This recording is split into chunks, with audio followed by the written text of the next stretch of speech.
Good morning everyone, greetings from Scotland. The team at the Loch Gallery have asked me to put together a short film letting you see the studio, the house, which I think is a great idea. I think in these unusual times where we're not able to do the normal things, it's important to try and do different things. So I'll give you a look round where I work. And I'll also give you a wee look round the house itself. The house is absolutely central to the way that we do things here, and really the whole thing, the studio, the house and everything else, it all ties in. We moved to this house here in Dullator almost 13 years ago. We are blessed to live in this beautiful old sandstone house, which was part of a plan almost, as I say, 13 years ago, to move here to a space where I could build a studio. And slightly unusually, we use the house to exhibit the work also. Twice a year, we have a formal exhibition here, and I take the opportunity to invite everyone who's ever bought a painting, everyone who's ever thought about buying a painting, and essentially it's more of an open studio weekend where people can come and they can see the work in the context of a home, which I think that makes a difference. The studio itself is in the grounds of the garden. My oldest son is my framer. His studio is also in the grounds of the garden.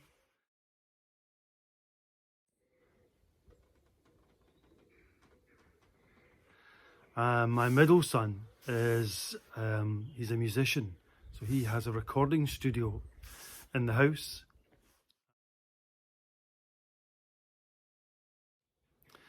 It's a great situation here. It's a fantastic place to live and to work, and hopefully you'll see when we go up to the studio, it's a big space, and there's always loads going on. It's an exciting place to be, and it's, as you would expect, it's an extension of the way that my head works, where I can't really focus on one thing for too long.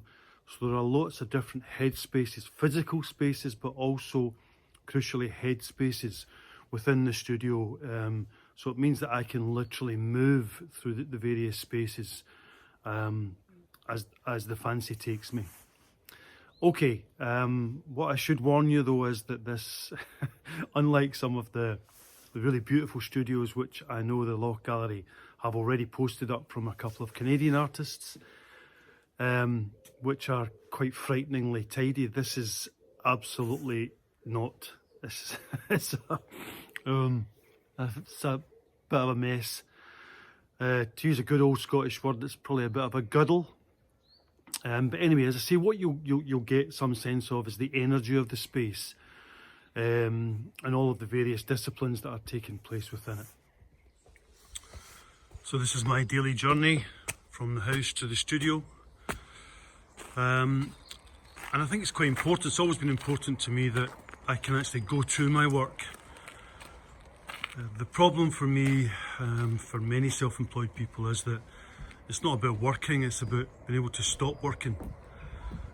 And the fact that I can actually literally leave the house and come up to this space means that I can move from one headspace to another.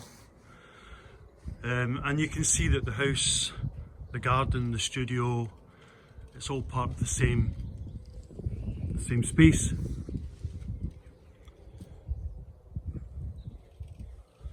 And as you can imagine, there are probably lots of worse places that you could spend your time. I was tempted to tidy the studio up a bit for you, but decided against it.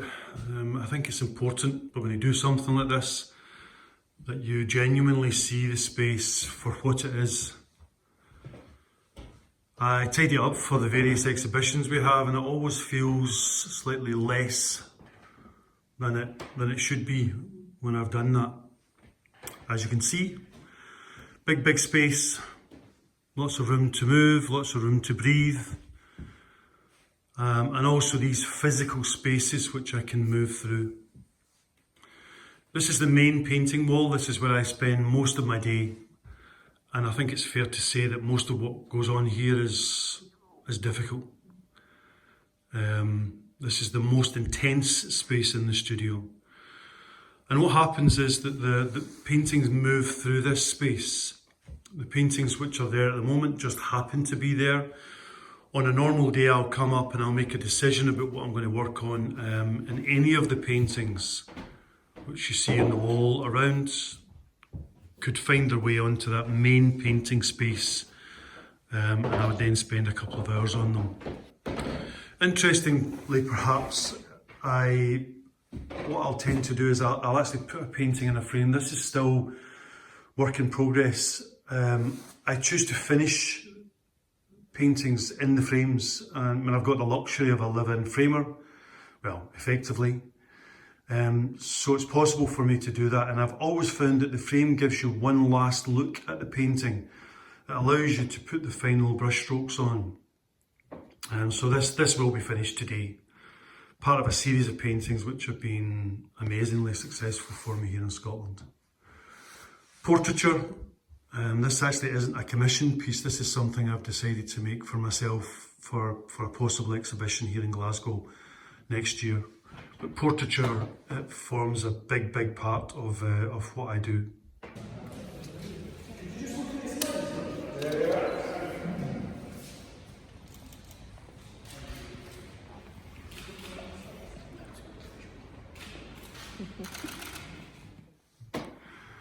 You maybe caught a glimpse already on the back wall, a lovely wee maple leaf painting.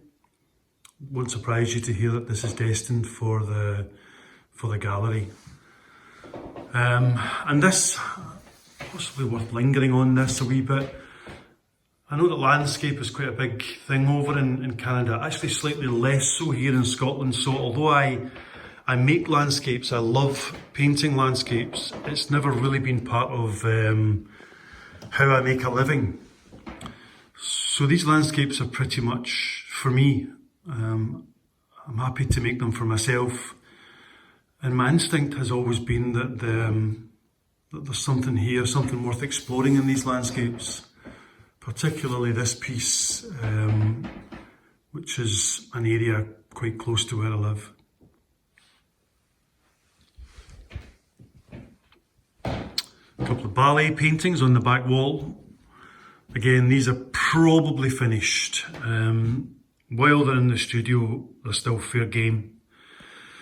This is a relatively new series of paintings, which has been quite remarkably successful, actually, it has to be said. I think I brought 4 of these over for the show in the Loch Gallery in October, and they all sold. So possibly these paintings might find their way over, or certainly works like these.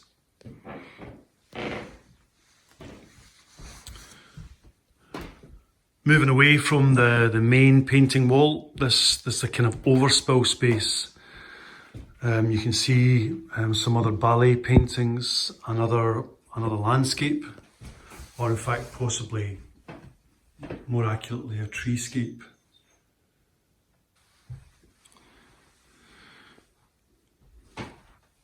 Different spaces. I'm able to spend a wee bit of time doing some drawing over here. And you can see this fabulous piece at the background. My grandchildren also come and do some artwork up here. And if you can just about see it, this nice wee ballet study.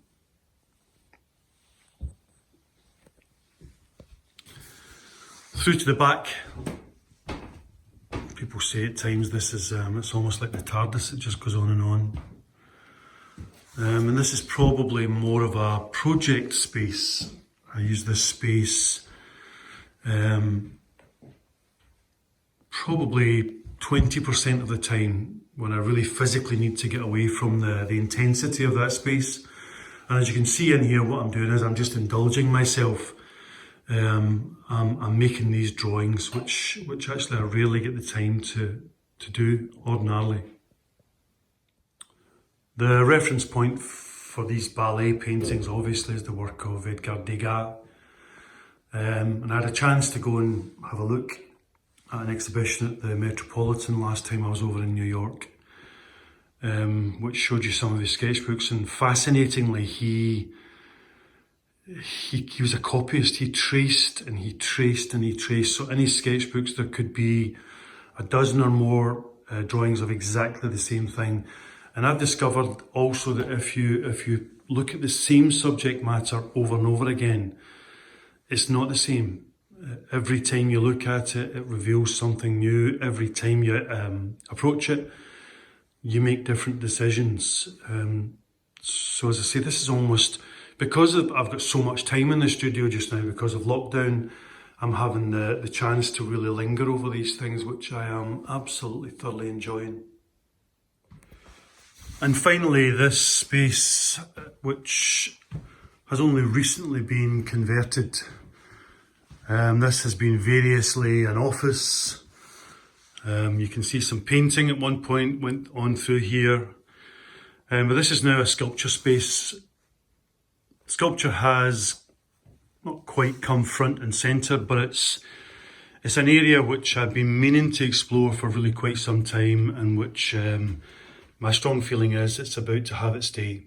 I brought a couple of sculptures over for the show over in Canada in October, and the reaction was positive. So my instinct is that there's something here for me. And I've always tried, in terms of what I engage with as an artist, to go with my gut. And my gut tells me that there's definitely something here. I'll post up separately a wee film of what's under this black bag. This is the most recent piece I've been working on. And I think this probably points the way in terms of the quality and what I'm able to do as a sculptor. So there you have it, the studio in the raw. As I said earlier, I could have tidied the thing up for you, but somehow that would have been selling it short. This is the reality, this soup. The mess, the constant movement is the way that this place works, and it's the way that my brain works. So hopefully next time you see one of my paintings, you'll have some better sense of the process and about the space where the work was created. If nothing else, my hope is that you will have got some sense of the energy in this space. When I bring people up to this studio, which we do semi-regularly, but certainly over the exhibition weekends, the word that you hear most often is wow. As people walk through the door, it's almost overwhelming. And this space is wow. It's an incredible place to work. And it's got to, for me to come through that door, I've also got to get that wee wow moment to keep me at it, to keep me coming back here, to keep me wanting to be in this space. Anyways, the hope is, once things calm down, once this madness passes, that we're going to try and do something over in Canada again. Last time I spoke with Alan, the plan was to do something, maybe do another solo show. Given that the last one sold out, that would probably seem like quite a good idea. So as soon as it's possible, I'll get some new paintings over for Toronto and for Calgary. And at that point, if we have another show, it would give me a chance to hopefully meet a few of you, to reacquaint myself with some of the people I met last time, and to meet a few new people.